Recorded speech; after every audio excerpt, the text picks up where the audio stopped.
मंगलम भगवान वीरो मंगलम गौतमो गणी मंगलम कुंद कुंदार्यो जैन धर्मोस्तु मंगलम सर्वे मंगल मांगल्यम सर्वे कल्याणकारकम प्रधानम सर्वधर्माणां जैनम जयतु शासनम जैनम जयतु शासनम।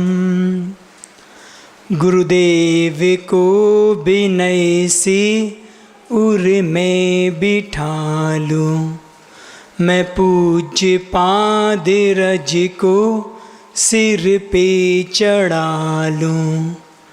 हे मित्र मोक्ष मुझको फलता मिलेगा, विश्वास है यह नियोग नहीं टलेगा, विश्वास है यह नियोग नहीं टलेगा। अनंतानंद सिद्ध परमेष्टि भगवंतों की, मूल नायक श्री 1008 शांतिनाथ भगवान की, वर्तमान शासन नायक भगवान महावीर स्वामी की, वर्तमान के वर्धमान हम सबके आराध्य गुरुदेव भगवान श्री विद्यासागर जी महाराज की, ज्येष्ठ श्रेष्ठ मुनि श्री विनम्र सागर जी महाराज की, पूज्य मुनि श्री निस्वार सागर जी, निसर्ग सागर जी, श्रवण सागर जी महाराज की, 3 कम 9 कोटि मुनि महाराजों की।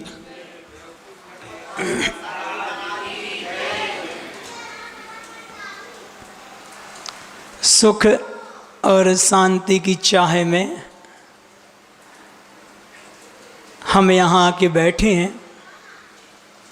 प्रायः व्यक्ति संसार में जो कुछ भी उपक्रम करता है, जो कुछ भी चाहता है, उसके पीछे उद्देश्य एक ही होता है, सुख की प्राप्ति, अंतरात्मा में शांति की प्राप्ति।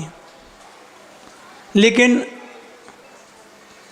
हम चाहते तो हैं कि सुख और शांति की प्राप्ति हो, लेकिन हमारे प्रयास हमेशा विपरीत दिशा में हुआ करते हैं।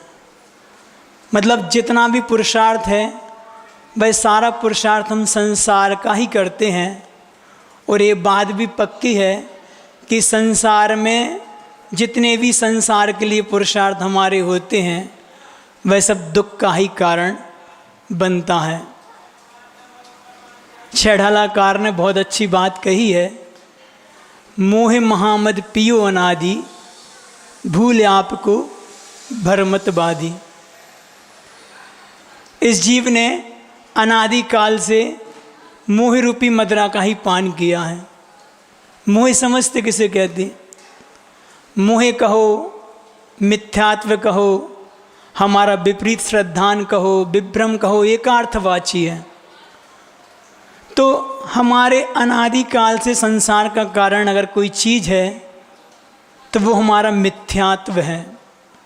मिथ्यात्व एक ऐसा कर्म है जो हमारे लिए संसार में रोक के रखा है और संसार में 4 गति का भ्रमण करा रहा है। और चारों गतियाँ दुख का ही कारण है। हमें ऐसा लगता है कि महाराज जी हम जिस गति में हैं उस गति में ही दुख है, बाकी देवों में तो सुख है। तो सिर्फ मात्र कहने को होता है कि देव आदि पर्यायों में, वैसे मनुष्य त्रेंच और नरक में तो साक्षात दुख ही दुख का कारण है, और त्रेंच पर्याय भी दुख का ही अनुभव करने वाली होती है। और मनुष्य एक ऐसी पर्याय है जहाँ पे सुख और दुख दोनों का वेदन जीव करता है, और देव पर्याय में कहते हैं कि सुख ही सुख है। लेकिन वो सुख जो है वह इंद्रिय जनित सुख होता है जो हमारे लिए दुख का ही कारण बनता है। मात्र देखने में आता है कि देवलोक के जो देव हैं वह सुखी हैं। तो बात जो हमारे लिए मिथ्यात्व है जो संसार का कारण है, ये मिथ्यात्व हमारा कैसे छूटे ताकि हम संसार से ऊपर उठ सकें। हमने कभी इस दिशा में प्रयास किया ही नहीं। आचार्यों ने शास्त्रों में इस मिथ्यात्व से दूर होने के और सम्यक दर्शन की प्राप्ति के कई कारण बताए हैं। आगम की बात करें, सिद्धांत की बात करें तो कई स्थानों पे कहा है कि 7 तत्वों के प्रति आपका श्रद्धान होना, देव शास्त्र गुरु के प्रति आपका निश्चय श्रद्धान होना, ये सारी चीज़ें हमारे लिए सम्यक दर्शन की प्राप्ति में कारण है। बात सम्यक दर्शन की है। श्रावकाचार में समंतभद्र स्वामी महाराज ने कई कारिकाएँ लिखी हैं सम्यक दर्शन की प्राप्ति के लिए, और प्राप्त होने के बाद वह जीव कैसे कैसे सुख को भोगता है इसके बारे में उन्होंने बहुत विस्तार से दिया है। आज अपन कुछ बात उसी दिशा में करेंगे कि कैसे इस जीव को सम्यक दर्शन की प्राप्ति होती है। अगर अपन अपनी भाषा में समझने का प्रयास करें तो इतना ही कह सकते हैं कि ये सब पूरा हमारे आस्था और विश्वास को लेकर चलता है। सम्यक दर्शन किसे कहेंगे? तो जहाँ पे हमारी आस्था बनती है, विश्वास बनती है, लेकिन कैसी? समीचीन। क्योंकि संसार में आस्था के लिए तो बहुत से केंद्र हैं, विश्वास करने के लिए बहुत सी चीज़ें हैं, लेकिन जो समीचीन हो अर्थात सम्यक हो, हमारी श्रद्धा सम्यक और हमारा विश्वास सही हो, तब जाकर वो सम्यक दर्शन की प्राप्ति में कारण बनता है। तो सही धारणा बनना अपने आप में बहुत मुश्किल चीज़ होती है, क्योंकि सामने कहते ना कि संसार में कई प्रकार की वस्तुएं, पदार्थ हैं, जो मुझे दिखने में आ रहा है, जो प्रत्यक्ष मेरे सामने है, उसके प्रति तो इस जीव की श्रद्धा बन जाती है, लेकिन जो मेरी इंद्रिय का विषय नहीं बन रही, अपने चक्षु का विषय नहीं बन रहा, ऐसे परोक्ष चीज़ जो चीज़ है उसके बारे में हमारी श्रद्धा बनना बहुत मुश्किल हो जाती है। तो आचार्य ने कहा है कि जो आपको प्रत्यक्ष दिखाई दे रही उसमें भी श्रद्धा बनाना, और जो हमारे लिए प्रत्यक्ष नहीं दिख रही उस चीज़ के प्रति भी मेरी श्रद्धा का होना, क्योंकि ये भगवान की वाणी में आया है। अपन पूछ सकते हैं संसार में ऐसी बहुत सी चीज़ हैं, महाराज जी आप जिस सम्यक दर्शन की प्राप्ति की बात कर रहे हो, जिस आप 4 गतियों की बात कर रहे हो, वो हमारे देखने में कहाँ आती हैं? हमारे देखने में तो मात्र 2 गतियाँ आ रही हैं, मनुष्य त्रयंच। तो नरक होता है कि नहीं होता? स्वर्ग होता कि नहीं होता? पुण्य और पाप होता कि नहीं होता? ये सारी चीज़ें हमारे लिए विषय श्रद्धा का ही है। क्यों है? क्योंकि आचार्यों ने इसको अपने ग्रंथों में गुंथित किया है, और आचार्यों की वाणी कोई सामान्य छद्मस्त की वाणी नहीं है, परंपरा से सर्वज्ञ की वाणी प्राप्त हुई है। तो जो मेरे विषय देखने में आ रहे हैं वह भी मेरा श्रद्धा का है, और जो नहीं आ रहा वह भी सम्यक दर्शन का विषय है। वैसे सामान्य से जो संसार होता है वह 2 प्रकार का होता है। एक संसार जो हमारा बाहर का संसार है, और एक संसार वो जिसको हम अपने अंदर का संसार कहते हैं। संसार बाहर का वही है जो मेरे देखने में आ रहा है, त्रैंच के दुख हैं या मनुष्य गति संबंधी सुख दुख हैं, यहाँ की जितनी परंपराएं हम देखने में आती हैं, जो भी हम आचरण करते हैं, वह सारे हमारे देखने का विषय बन रहा है। कुछ चीज़ ऐसी भी हैं कि जो नहीं बन रही, लेकिन उसका एक्सिस्टेंस होता है, अस्तित्व होता है, हमें स्वीकार करना पड़ता है, क्योंकि हमने उसको आगम से जाना है, गुरुओं की वाणी के मत जाना है। एक वो संसार भी होता है जो अंदर का होता है, जिसको अपन कह सकते हैं अपनी आत्मा का संसार या अपने परिणामों का संसार, अर्थात हमारे अंदर कैसे कैसे भाव चलते हैं उसके माध्यम से भी हमारा संसार बना करता है। तो बंधुओं, आज अपन एक बात पर बात करते हैं कि जिसको लेके आज सारी दुनिया गाफिल हो रही है। मतलब एक प्रकार की वही धारणा चलती है। आज अपन बाहर के संसार की बात करें तो गुरुदेव ने एक महाकाव्य जिसको आप सभी जानते हैं, मूक माटी का निर्माण किया। ये मूक माटी अपने आप में गुरुजी का अंतरंग से निकली भावनाएं प्रेषित की हैं, जीवन भर का उनका अनुभव वहाँ काम किया है। उन्होंने शब्दों का ऐसा रूप दिया है कि एक एक शब्द मोती का काम करता है। तो अगर किसी ने पढ़ी हो तो ठीक है, नहीं तो मेरा कहना है कि मूक माटी आप लोग अवश्य पढ़ें। पूज्य मुनीश्री कह रहे थे कि मूक माटी की कक्षा लगाना है, अब मुझे नहीं मालूम वो कब लगाएंगे, वो वही बताएंगे, लेकिन आप लोग मूक माटी को अवश्य पढ़ें। हमने मूक माटी को पपोरा जी में पढ़ा था पूज्य मुनीश्री निस्सीम सागर जी के साथ। तो उस मूक माटी ग्रंथ में प्रस्तावना जो गुरुजी ने लिखी है, बहुत प्यारी प्रस्तावना है। उसमें उन्होंने उसको मानस तरंग का नाम दिया है। मानस तरंग नाम से गुरुजी ने प्रस्तावना लिखी है और उसमें कई प्रकार की जिज्ञासाएं उठाई हैं, प्रश्न उठाए हैं। उन्हीं प्रश्नों पर अपन आज एक प्रश्न में बात करेंगे। जितना हम समय लेंगे आप लोग उस विषय को थोड़ा समझने का प्रयास करें कि क्या प्रश्न उठाया है। आज वर्तमान परिस्थिति को देख के गुरुजी कहते हैं कि संसार को किसने बनाया। उस प्रस्तावना गुरुजी ने यह प्रश्न उठाया कि संसार की रचना किसने की। प्रायः वही बात देखने में आती है कि आज वर्तमान युग क्या मानता है कि ईश्वर ने सृष्टि की रचना की है। इस संसार को बनाने वाला कौन है? एक कोई भगवान है जो संसार को बनाता है। और प्रायः बैठे हम सभी की भी कहीं धारणा यही बन सकती है, बनती है। आप लोग भी यही समझते होंगे, संसार का निर्माण किसने किया? किसी एक व्यक्ति ने, कोई एक ऐसा दिव्य शक्ति है जो ऊपर बैठ के पूरा इसका संसार दुनिया का निर्माण इसने रचना कर दी है। एक गाना भी आता है, अगर आप लोगों ने फिल्मों का गाना सुना होगा। कौन सा गाना? दुनिया बनाने वाले, है ना, दुनिया बनाने वाला क्या तेरे मन में समाई, काहे को तूने दुनिया बनाई। इसमें भी यही भाव निकल रहा है कि कहीं ना कहीं दुनिया को किसी एक भगवान ने बनाया है।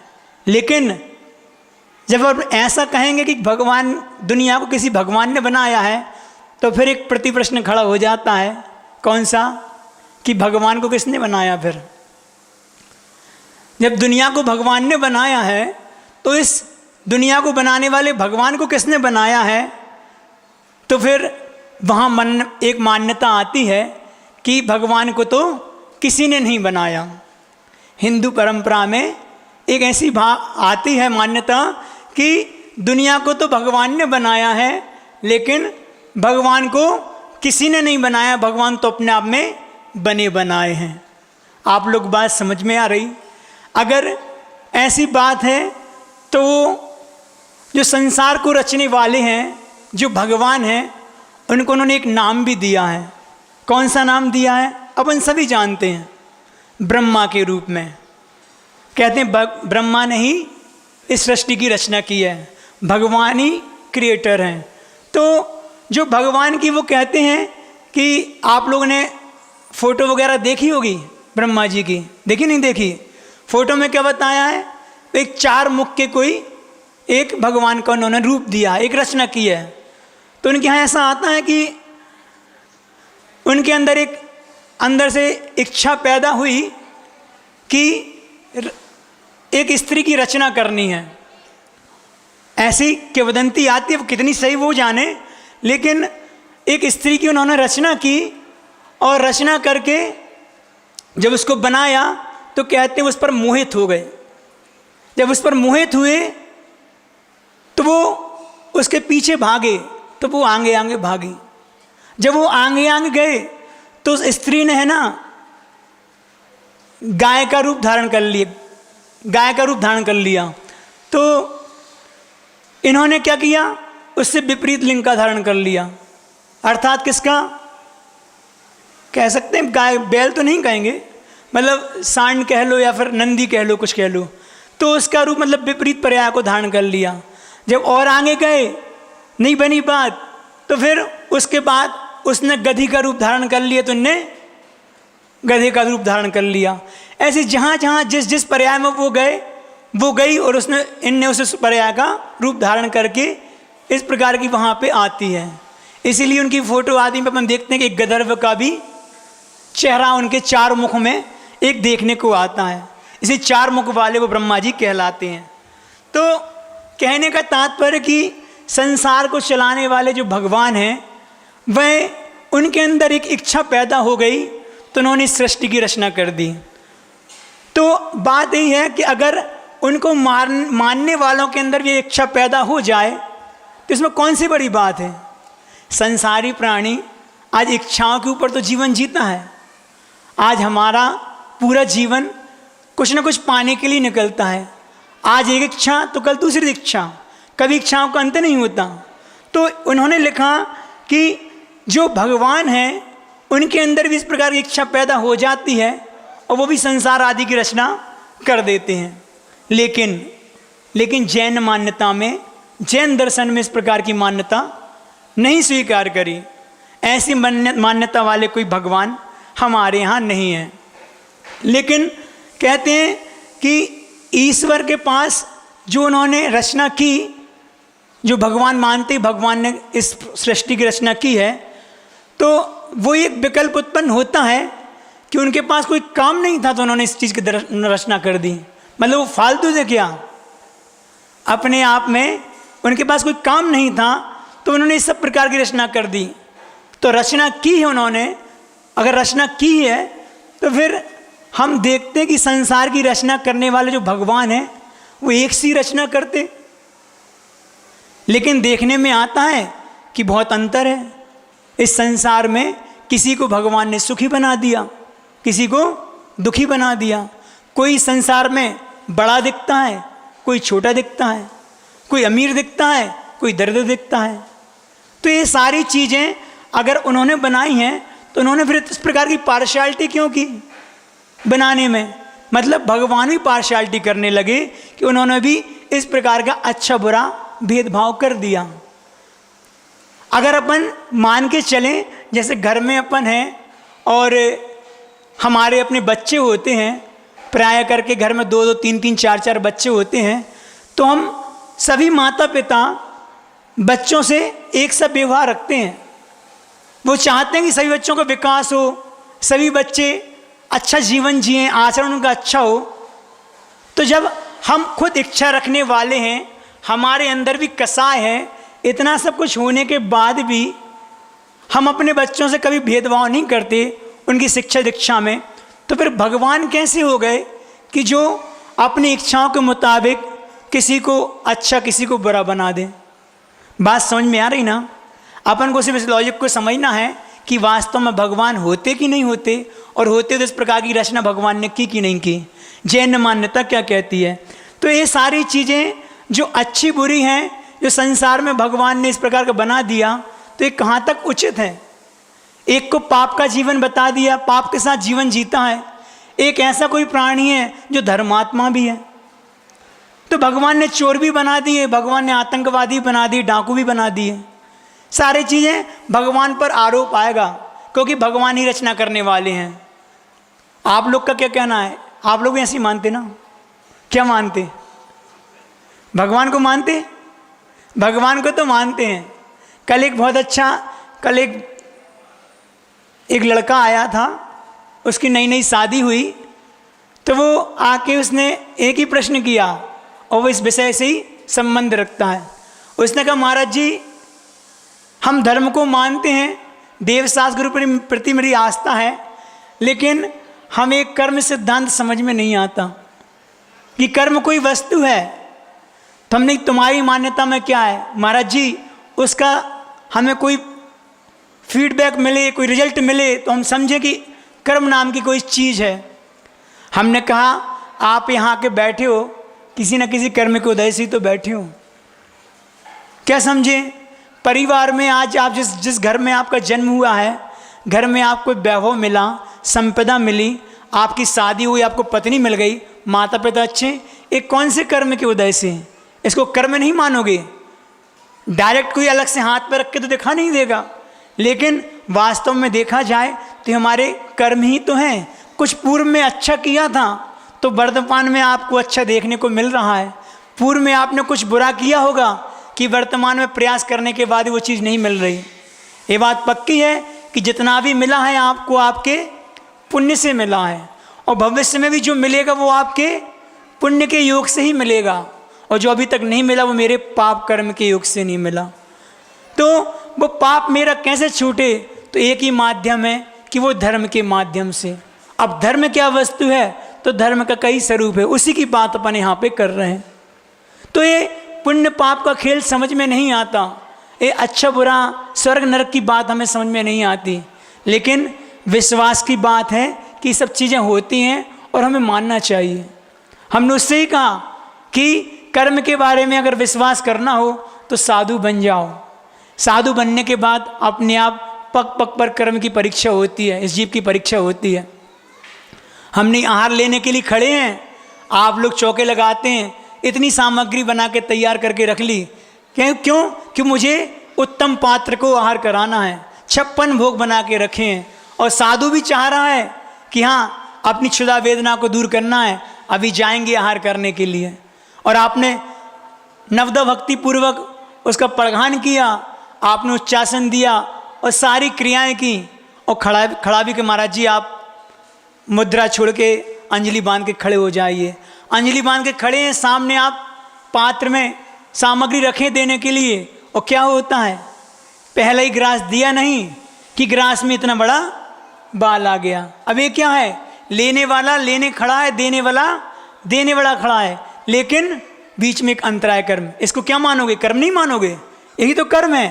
फिर वहाँ पे आगम आज्ञा देते नहीं तुम्हें ये नहीं लेना, क्यों? तुम्हारा कर्म का तीव्र उदय चल रहा है। तो ये लाभांतराय दानांतराय यही तो कर्म है। तो अपने आप में कर्म पर विश्वास होता है कि संसार में कर्म नाम की चीज़ है कि सारी अनुकूलताएं होने के बाद भी कभी कभी हमें अपने काम में सफलता नहीं मिलती, और कभी कभी बिना प्रयास के भी संसार में जीवन में हमें सफलताएं मिलती रहती हैं। ये सारे हमारे पुण्य पाप के खेल हैं। उसने फिर एक प्रश्न किया, महाराज जी अगर इस प्रकार की बात है तो जो ऊंची ऊंची सिंहासन पर बैठ के गलत गलत काम करते हैं उनका कौन सा कर्म है? बड़े बड़े पद पे चले जाते हैं और फिर गलत तरीके से धन हानि का उपार्जन करते हैं, पाप करते हैं, वो क्या पाप नहीं है? हमने बिल्कुल उनका वो पाप कर्म है, लेकिन वहाँ तक पहुँचने के लिए भी तो पुण्य चाहिए। वो वहाँ तक पहुँच गए, ये पुण्य से पहुँचे। अब वहाँ पहुँच के वो अपने पुण्य का क्या कर रहे हैं वो उन पर डिपेंड करता है। वो उसका सदुपयोग कर रहे हैं कि दुरुपयोग कर रहे हैं। जो सदुपयोग करता है, एक धर्मात्मा यहाँ पे भी है, अपन भी धर्मात्मा है कि घर में वैभव है, लेकिन उसका दुरुपयोग नहीं कर रहा है, उसका सदुपयोग धर्म के मार्ग में दान के क्षेत्र में कर रहे हैं। तो परंपरा से क्या है? ये पुण्य हमारे लिए पुण्य को ही बढ़ाने वाला है, और उनने अपने पुण्य को छीन करते जा रहे हैं। पूर्व का पुण्य है, वर्तमान में उनका काम आ रहा है, लेकिन वर्तमान में तो क्या कर रहे हैं? पाप ही कमा रहे हैं, और इस पाप से आगे दुख ही मिलने वाला है। तो बात चल रही थी कि इस पृथ्वी को, इस सृष्टि की रचना करने वाले कोई एक भगवान है, और वो भगवान ने ही इस सारा संसार का निर्माण कर दिया।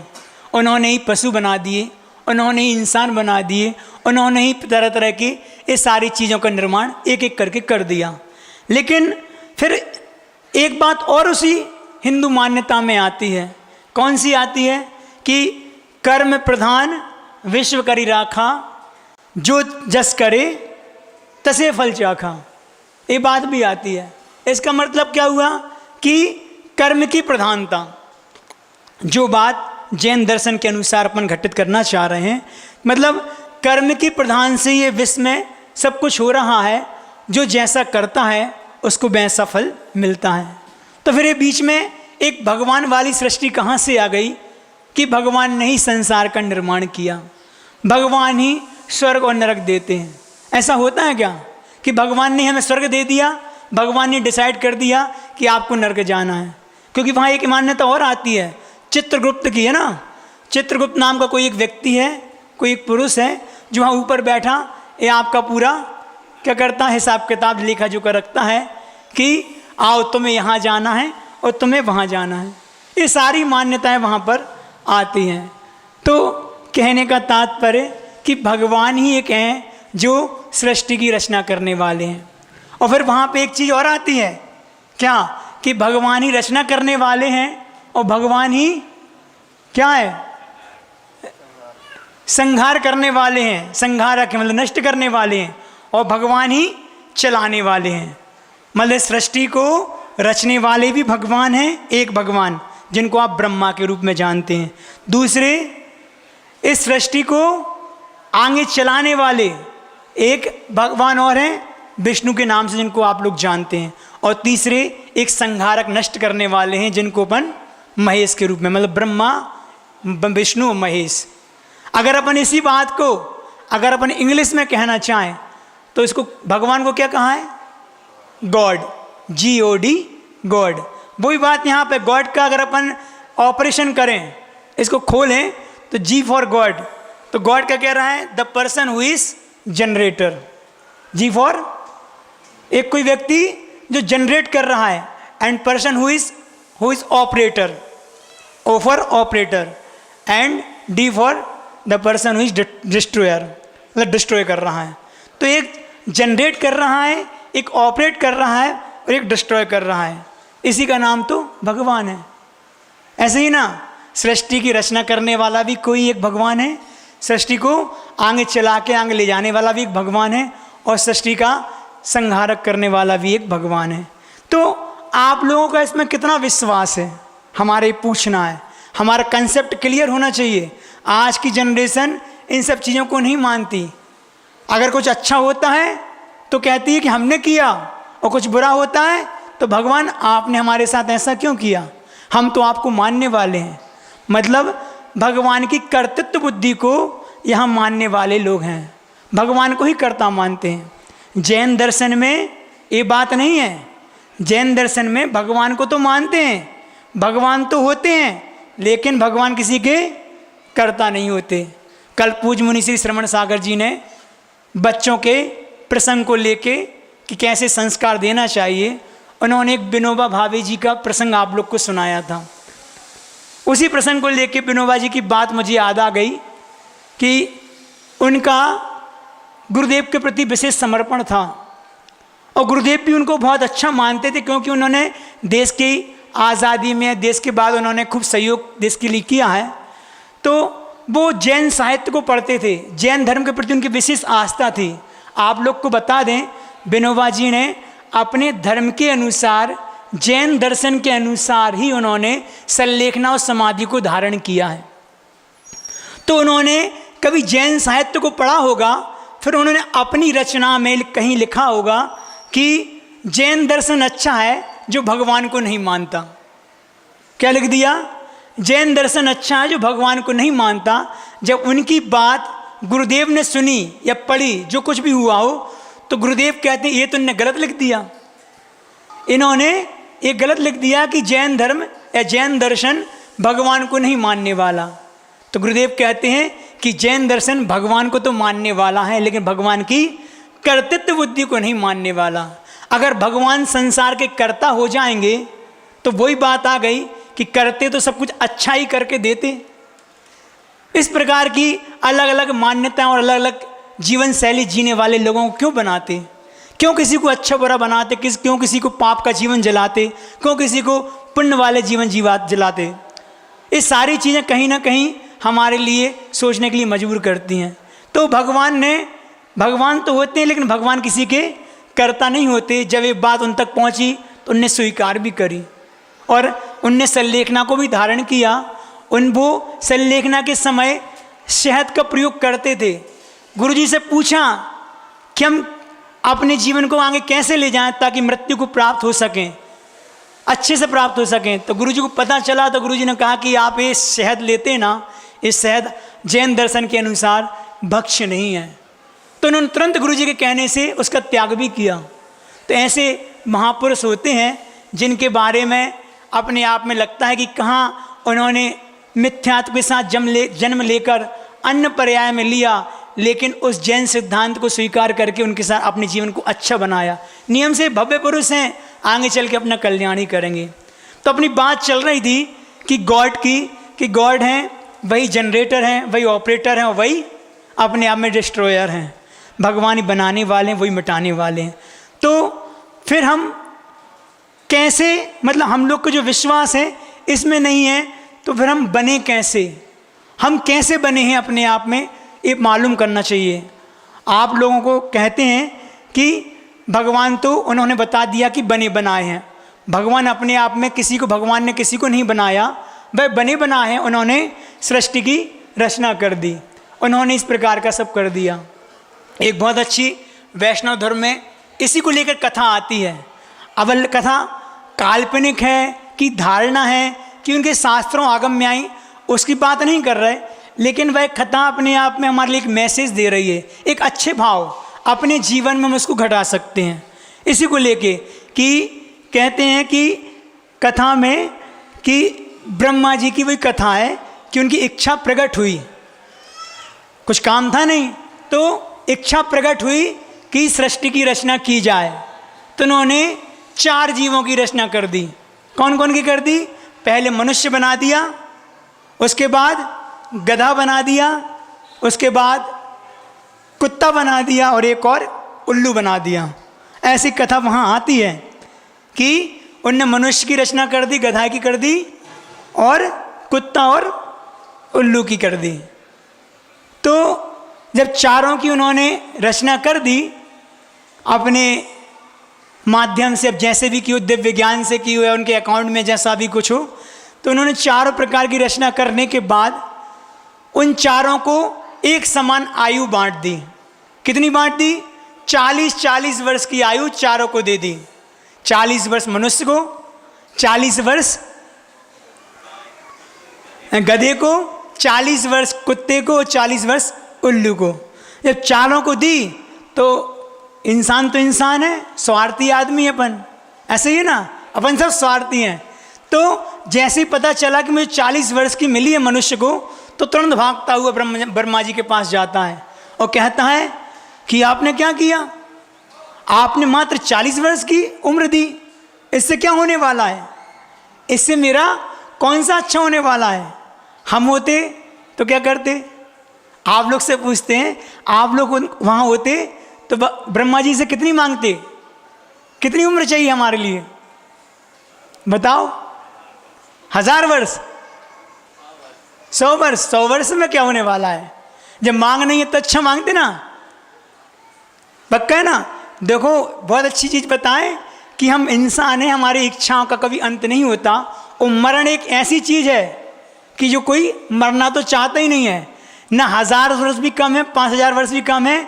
महाराज जी, सागरों पर्यंत की आयु भी मिल जाए तो कभी हमें संतुष्टि नहीं होने वाली। क्यों? क्योंकि मरण किसी को प्रिय नहीं होता। 3 गति के जीव मरना ही नहीं चाहते, और मनुष्य और देव यहाँ तो ये सुख मिल रहा है महाराज जी, वो सुख क्या पता वहाँ जाके मिले नहीं मिले। इसलिए मरण से सबको भय लगता है। लगता कि नहीं लगता? यहाँ कोई ऐसा जीव है हाथ उठा के पता कि महाराज जी मुझे मरना हो?